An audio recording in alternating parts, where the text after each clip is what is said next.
Hi, my name is Nina. I'm 28 years old, a freelance writer by profession. I live in Pune, in a small apartment filled with books and plants, my little haven of peace in this bustling city. Life feels stable now, but there was a time when it wasn't. There was a time when I lived for someone else, breathed for them, and lost myself in the process. This is the story of Arav and me, a love that was as beautiful as it was heartbreaking. I met Arav when I was 21, during my final year of college. He was 2 years older, working as a software engineer, and had come to visit one of his friends who happened to be my classmate. That day, my life changed in a way I could never have anticipated. He wasn't particularly striking at first glance. Medium height, lean build, wearing glasses that gave him a quiet, intellectual air. But there was something about his eyes, a depth that seemed to hold 1,000 stories. When he smiled, it felt like the world paused, just for a moment. Our first interaction was nothing extraordinary. He asked for directions to the cafeteria, and I, being my usual awkward self, stammered as I pointed the way. I thought that would be the end of it, but fate had other plans. A week later, we ran into each other at a cafe near campus. I was sitting alone, lost in a book, when Arav approached me. "You're the girl who saved me from getting lost in your college," he said with a playful grin. I laughed nervously. "I wouldn't call it saving, but yes, that was me." He introduced himself, and we ended up talking for hours. We discovered a shared love for literature, art, and late-night drives. By the time we parted, I knew I wanted to see him again. Over the next few months, Arav and I grew closer. He had a way of making me feel seen, truly seen, in a way no one else ever had. He'd remember the smallest details about me, the way I liked my coffee, the songs I hummed absent-mindedly, the stories I wanted to write someday. He was kind, thoughtful, and had a dry sense of humor that always caught me off guard. But more than anything, he made me feel safe. For the first time in my life, I allowed myself to fall completely, utterly in love. But love is never simple, is it? Arav had a complicated past, one he didn't talk about often. His parents had a turbulent marriage that ended in a bitter divorce. It left him with scars he carried quietly, scars that made him hesitant to believe in forever. "I'm scared of losing people, Naina," he confessed one night as we sat on the terrace of his apartment. The city lights twinkled around us, but his eyes were shadowed with pain. "You won't lose me," I said, taking his hand. "You say that now," he murmured, looking away. I didn't understand his fears then. I was young, optimistic, and foolish enough to believe that love could conquer anything. For a while, it seemed like it could. Arav and I were inseparable. We'd spend hours talking about everything and nothing, go on long drives with no destination, and dream about a future together. But cracks began to appear. Arav's insecurities started to manifest in subtle ways, an unspoken tension when I spent time with friends, a flicker of doubt in his eyes when I mentioned my dreams of moving to a new city for work. He never said it outright, but I knew he feared I'd outgrow him, leave him behind. I tried to reassure him, to show him that he was enough for me, more than enough. But the more I tried, the more he pulled away, as if bracing himself for the inevitable. The turning point came when I received an offer to work with a prestigious magazine in Delhi. It was everything I had dreamed of, a chance to grow as a writer and prove myself in a competitive industry. When I told Arav, his reaction wasn't what I expected. "That's great, Naina," he said, forcing a smile. But his eyes betrayed him. "You don't think I should go, do you?" I asked, my voice trembling. "It's not that," he said, avoiding my gaze. I just, "I'm scared of what this means for us." "It doesn't have to mean anything," I said. "We can make this work, Arav. People do long-distance relationships all the time." But he shook his head. "It's not just the distance, Naina. It's the changes. You'll meet new people, have new experiences, and I'll still be here, stuck in the same place." His words cut deep, not because they were cruel, but because they were laced with his own self-doubt. Despite our disagreements, I decided to take the job. I thought we could navigate the challenges together, that our love was strong enough to withstand the distance. But as the weeks turned into months, the strain became unbearable. Arav grew more distant, his calls less frequent, his texts shorter. One evening, after a particularly cold conversation, I asked him point blank, "Arav, do you still want this? Do you still want us?" There was a long pause before he replied, his voice barely above a whisper. "I don't know, Naina." A shadow in the present. It's strange how some people never truly leave you. Arav remains a shadow in my thoughts, surfacing at the most unexpected moments. A song playing on the radio, a quiet evening spent alone, or the scent of rain on the pavement. After we parted ways, I poured myself into my work. The magazine in Delhi became my sanctuary, and I threw every ounce of energy into proving my worth. Late nights, tight deadlines, and the buzz of a fast-paced city helped fill the void, but they couldn't erase it. My friends encouraged me to start fresh, to open myself up to new possibilities. Zara, my closest confidant, even set me up on a few dates. They were kind, charming even, but something was always missing. "You're holding on to him," Zara said one evening as we shared a bottle of wine in my tiny Delhi apartment.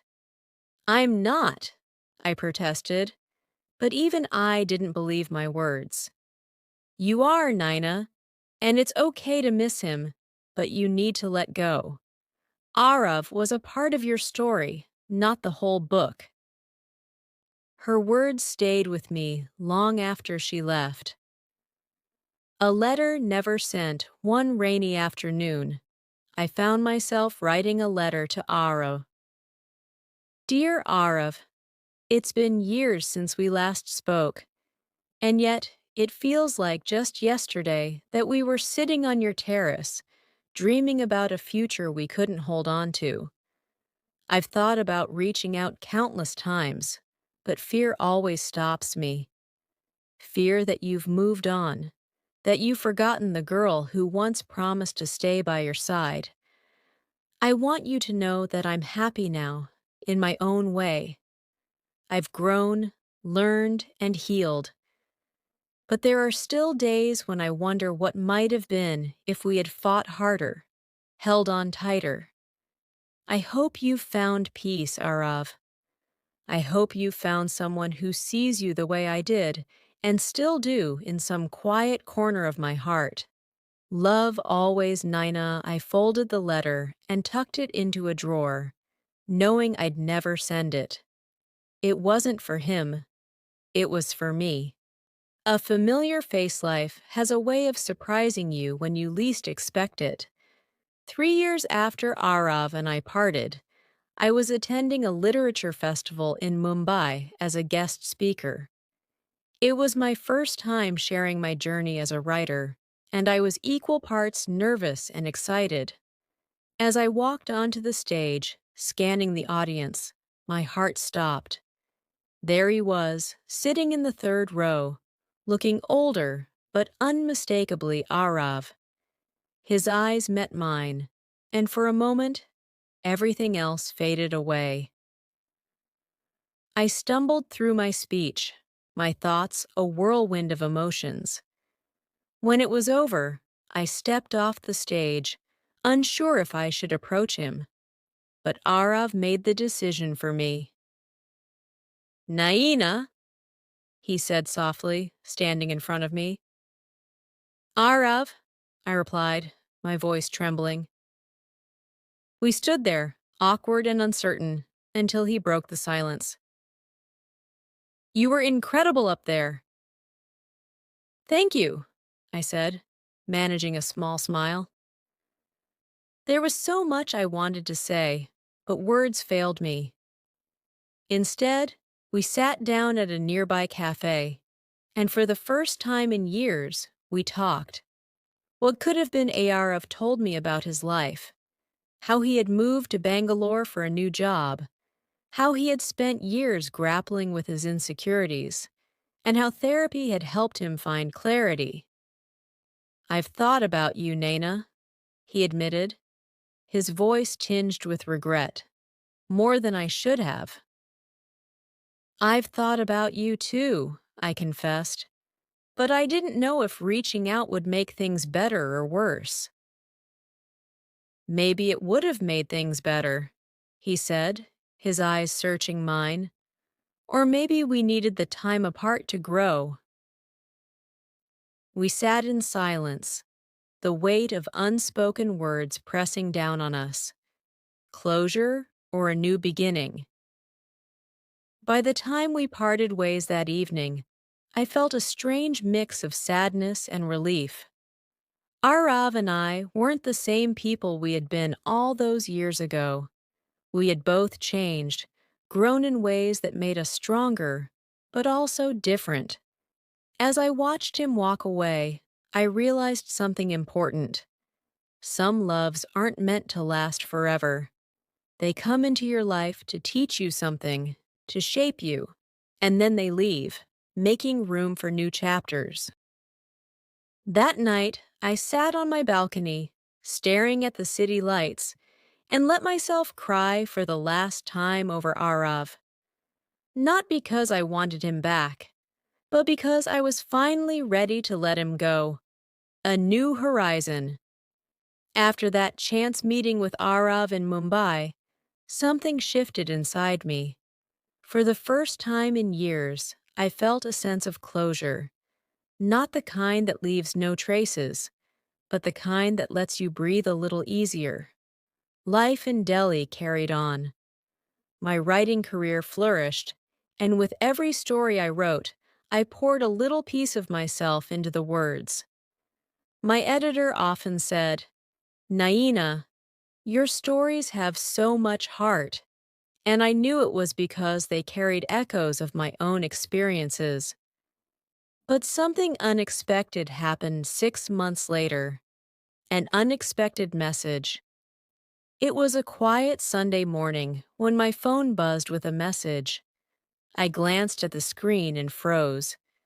It was from Arav. "Hi, Naina. I hope this message finds you well. I've been thinking a lot since we met, and I just wanted to say thank you for everything. Seeing you again reminded me of what love can look like, even if it doesn't last forever. Wishing you all the happiness in the world." I stared at the message for a long time before replying. "Hi, Arav. Thank you for your kind words. Our time together will always hold a special place in my heart. I wish you the best, too." That was it. Simple, yet it felt like the final chapter of a story I had been carrying for far too long. The blossoming of hope. In the months that followed, I started to feel lighter. My friends noticed the change. "Naina, you're glowing these days," Zara said one evening over dinner. "I think I'm finally letting go," I admitted. "You deserve to," she said with a smile. "It's time to let someone new into your life." The idea scared me at first. Love had hurt me deeply before, and I wasn't sure if I had the strength to risk my heart again. But Zara was persistent, and before I knew it, she had convinced me to attend a small gathering she was hosting at her place. The first glimmer of something new, that's where I met Kabir. He wasn't like Arav at all. Where Arav was quiet and introspective, Kabir was lively and full of energy. He had a knack for making everyone around him laugh, and his warm, easygoing nature immediately put me at ease. We talked for hours that night, sharing stories about our lives and dreams. He told me about his work as a photographer and his love for capturing the beauty in everyday moments. "You have a beautiful way of looking at the world," I said, genuinely impressed.